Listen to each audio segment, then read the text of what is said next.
Kaimana Hila. Aloha Hawaii, this is Poka'a Lainui, and you are listening to Hawaiian Potpourri. Music in the background is Kaimana Hila. Kaimana meaning diamond, and Hila being a hill. So it was a hill where diamonds were found, or they thought.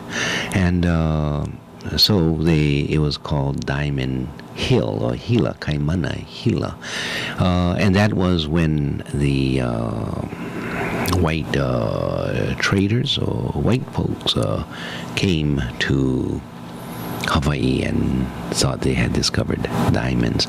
Prior to that, it was known as Le'ahi, and ahi being the fire, and I guess this was a point in which fire came out of. Now, Diamond Head is really one of the what we call secondary explosions in terms of the formation of these islands. You had two major explosions or volcanic eruptions, and one formed the Ko'olau Mountains, and you have Ko'olau Poko, or the small part of Ko'olau, and Ko'olau Loa, which is a larger part of the Ko'olau range of mountains.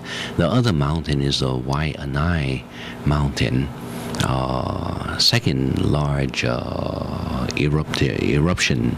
So you had secondary eruptions along the sides of these main eruptions, and so Le'ahi, or Diamond Head, was one of the secondary points. And you can see sort of the cauldron, is that what you call it, there, in which you had, I guess, these boiling lava many years ago there. The fire that is spoken of there is not, as I understand it, a result of the lava activity. But when ships were attempting to arrive into or onto Oahu, and because it was difficult at night to really understand or see your points of references, people on the island, knowing that ships, or maybe knowing a particular ship was coming in because they had agreed to on a certain night they would be arriving, they would set fires along Diamond Head or on that crest, so that it would give guidance to the ship as it came in towards the Waikiki area. And so Le'ahi is a name. I understand that to be the root of the name for that ridge or that point. Anyway, so that's part of that history. Just some of the tidbits that I may be familiar with, thought I'd share that with you. We are produced by the Hawaiian National Broadcast Corporation, and of course the opinions expressed in this program are not necessarily those of the staff and management of this radio station, KWAI, or of the Hawaiian National Broadcast Corporation. Today is the 5th day of August in the year 2012, and I am Poka'a Lainui. It's 40 minutes past the hour of 6 o'clock this morning, and we had been talking about at least my concept of this ABC triangle. Point A being the point that stands for, I guess, what happens individually or within a person, his attitudes, his aspirations, his assumptions. Point B being the point of behavior. Point C being the conditions under which that individual or that community comes from. So to understand yourself or to understand the student that you teach, you need to be familiar with the ABCs of that particular individual or of that community or the society that you're working with. And oftentimes people do not take the time to do the introspection that is necessary to understand yourself as you come into a community, or to understand the community. And so we all carry these triangles with us, some of us more crooked than others, one might say. But we all have these things, and as a result, we behave in a particular way. Let's go to the telephones. Our telephone number here is 524-1080, and then I'll continue with maybe a little more explanation of your ABC triangle. But first, let's go to our caller. Aloha, caller. Welcome to the program. Hello, Polka. How are you this morning? Yes, fine. Good morning. Is this clear? I'm not sure how my reception is. It's clear. I can hear you fine. Good, thanks. Thanks for the ABCs. I wanted to pause to kind of comment on your model. Okay, go ahead. Your model and its implications for education when you talk about teachers coming from the mainland and focusing in on the behavior but not reflecting on the assumptions that they're utilizing as teachers. So the problem is essentially seen with one factor, and that's the individual student whose behaviors needs to be adjusted. In psychology, it's very similar, that the focus of attention is on a client's behavior. Now, psychologists, and being in the mental health profession myself, I know how psychologists and counselors are trained to not look at their assumptions, but to look at the client's assumptions or their beliefs that are connected to the behaviors. And with that in mind, there can be a short-term change that the research shows that clients in psychotherapy or in counseling are able to modify their behaviors, but usually it is short-term, maybe 3 years. But after 5 years, the research shows that individuals who were depressed are depressed once again. People who were suicidal are suicidal once again. People who have anger issues are angry again. And so there is what psychologists will term a regression. People regress to old behaviors. What's important here is that there's a new model that has been established by a person in Central America. His name is Martin Barrow. He's a Catholic Jesuit who was assassinated by the Contras in a conflict down there. And what this gentleman did was before you go on, a model called liberation theology. Yes. Where Christians had looked at the phrase, "The Our Father who art in heaven, hallowed be thy name, thy kingdom come, thy will be done on earth as it is in heaven," and they paused there. And they, look at, hey, how can we make it more heavenly on earth from a Christian perspective? And what evolved was looking intensely at the C, the conditions in your model, and the contradictions. And what individuals who practice this mode of therapy, it's called liberation psychology. And it's designed to help people not divorce themselves from their personal responsibility to work towards creating better ways of thinking and acting for themselves.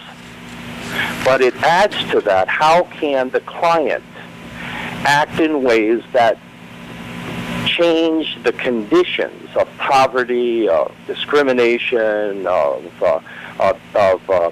antagonism at the workplace with other people. It's a very collectivistic orientation to change conditions.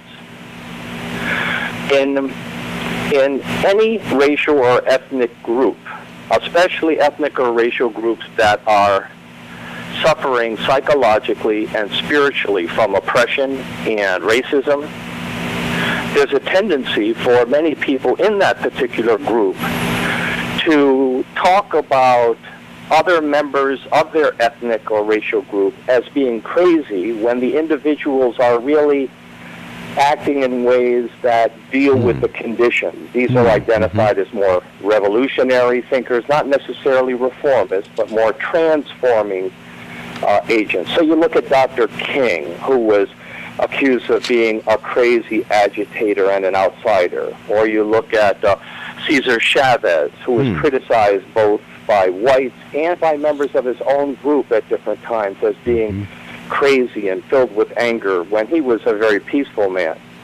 And so I'd invite your listeners and perhaps yourself to think about this concept of liberation psychology. So that when we see a homeless person on the street corner who's talking to themselves, we resist the temptation of saying, oh, look at that crazy man. And we say that because we're only focusing in on his behaviors.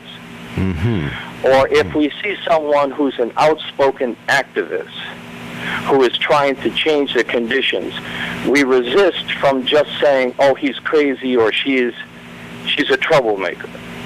And that we go beyond just looking at the behavior that underlies our own assumptions and say, hey, what else am I assuming when I make this statement about someone? Well, I'm assuming that adjustment to our society is very important, and part of that adjustment is not to talk in ways that are outspoken or challenge the system. So to resist that, and most importantly, to look at ways that we can collectively work to change the conditions in Hawaii that undermine the historic thinking and psychological well-being of the Native people, and really grapple with things like historic trauma, with substance abuse, by not just looking at the behaviors of individuals, but the conditions which privilege certain people, usually white, in this Hawaii society, at the spiritual and psychological expense of many other people in devalued groups. So I just want to add that on. It's called Liberation Psychology, and it really integrates your 3 points. And I just again want to invite the listeners to consider how we can work together on a daily basis to resist only focusing in on the behaviors of other people without checking our assumptions and thinking about the conditions that help promote what we might call angry or crazy behavior. Well, thank you. Thank you very much. Aloha. And I want to say that I especially appreciate your speaking on point C, conditions, and I am in total agreement with you that conditions have a very important role to play in the behavior of an individual. I spoke with a doctor who was quite a prominent physician in Hawaii, had been, in fact, a member of the city council and had run for offices, numerous offices here in Hawaii. And in our discussion, and as I explained the ABC triangle, he looked at me somewhat stunned, and he says, now I understand a particular patient that I have had for many, many years.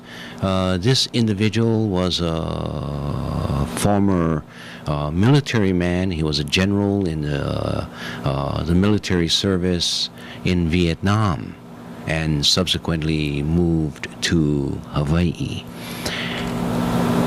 His son, one particular son, continuously got into trouble.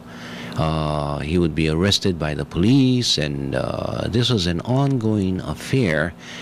And he says, I could not understand what was happening because that patient of mine, this general, had very strong values and was very clear that the values were to be practiced by members of his family, especially the firstborn, who was the child with this continuing problems. And so in terms of point A, in terms of the attitude, in terms of the culture, in terms of the ethical principles that this family was to abide by, there was no question about it, very, very strong. And yet the doctor could not understand why child continued to essentially screw up, until hearing of the ABC triangle and recognizing that point C, conditions, when they change and they do not fit the culture or the attitude or the ethics that comes out of point A. So when you change the conditions so dramatically, that the conditions now affect the behavior. So it is in tandem with attitudes, but you cannot leave either conditions out or point A out of the equation. That's why it's a triangle, and they will express themselves at point B. So there has to be this what do you call it? This balancing and understanding of point A, B, and C to understand the overall behavior of an individual.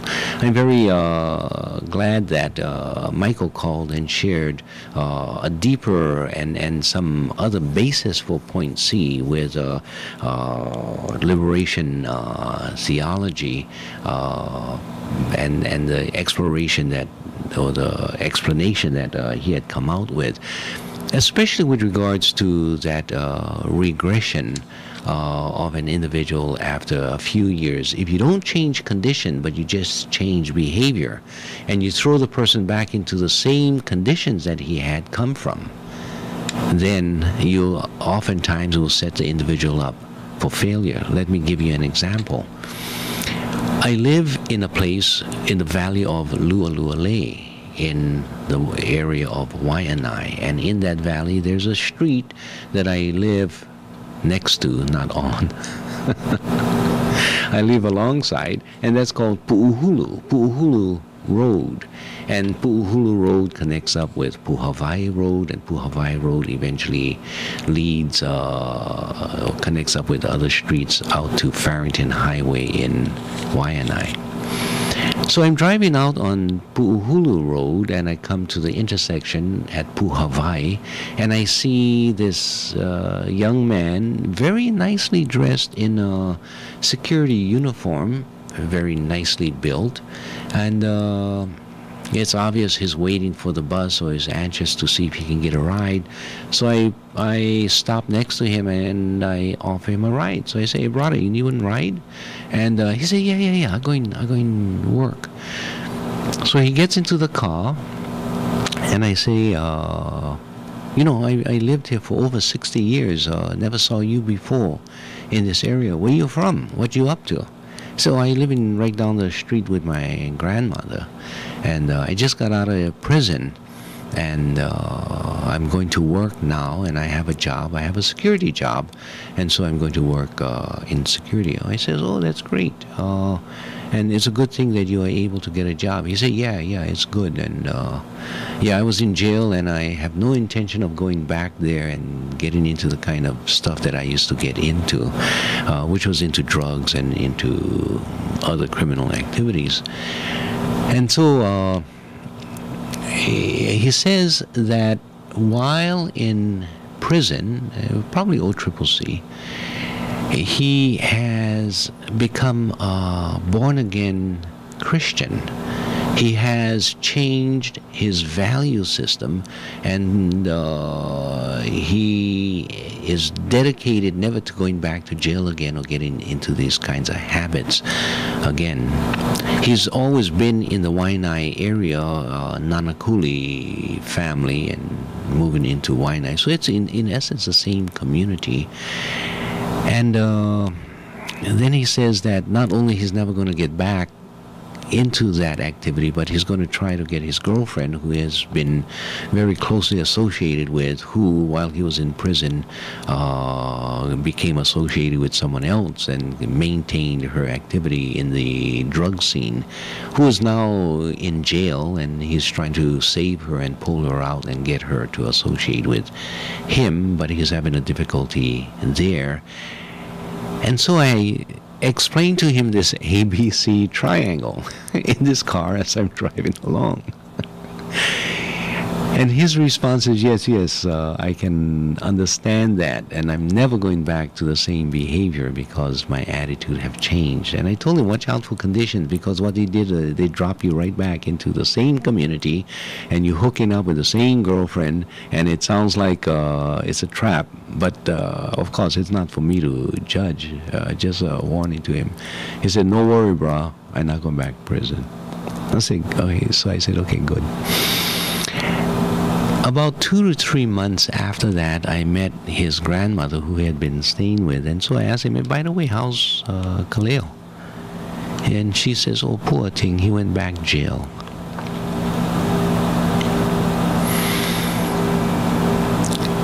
And it just goes to show that whenever you release inmates or prisoners into the community, and you release them into the same community, into the same conditions, although you may have rehabilitated their mind, although they may have now become born-again Christians, or whatever change in philosophy, if you don't pay attention to changing conditions, you're essentially hobbling these people, so it's very difficult for them to overcome these conditions. And those of you who are in the homes that are now receiving back people who have been in such institutions, be mindful that conditions play such an important role in the continuing rehabilitation. So while you may be successful for a month or 2 months or a year or 2 years, watch out for that regression if you allow that person to stay in the same conditions, or allow his mindset to have the same values. You have to work at both point A and point C and make those changes and assist in the guidance of those changes, to stay with those changes if you expect that point B, one's behavior, is going to be altered. Okay, now I know that we have moved more towards an explanation of the ABC triangle and people's behaviors, but this is essentially what I was trying to tell the people who had gathered together. So if you are coming with a colonial attitude, if you are coming with an attitude of superiority, if you are coming with just an attitude of changing behavior, get higher scores on your SAT or other tests, then are you really doing the work that needs to be done in our societies, in our communities, to make effective changes in the community? What conditions do you assist in bringing about, in changing? And then let's explore point A, attitudes. And for attitudes, then I got into the discussion of Dai and Ola and things that we talked about last night.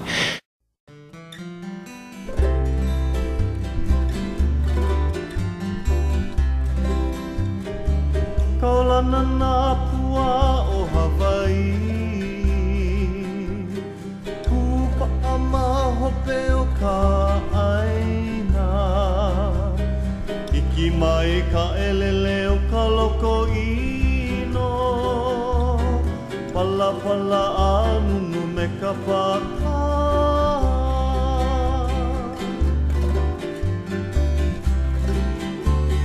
Pane mai Hawaii moku o ke ave, koku ana honoa o Pilani, ka ko'o mai kaua I o mano, pa'apu me ke one o ka kuhi hewa.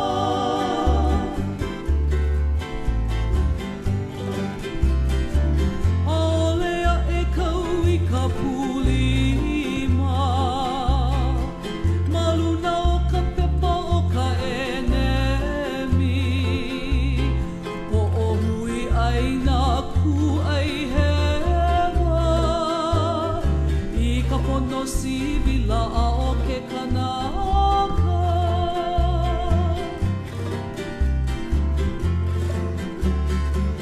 Aole mākoa e mina mina, I ka pu'ukala o ke au puni, ua lava mai.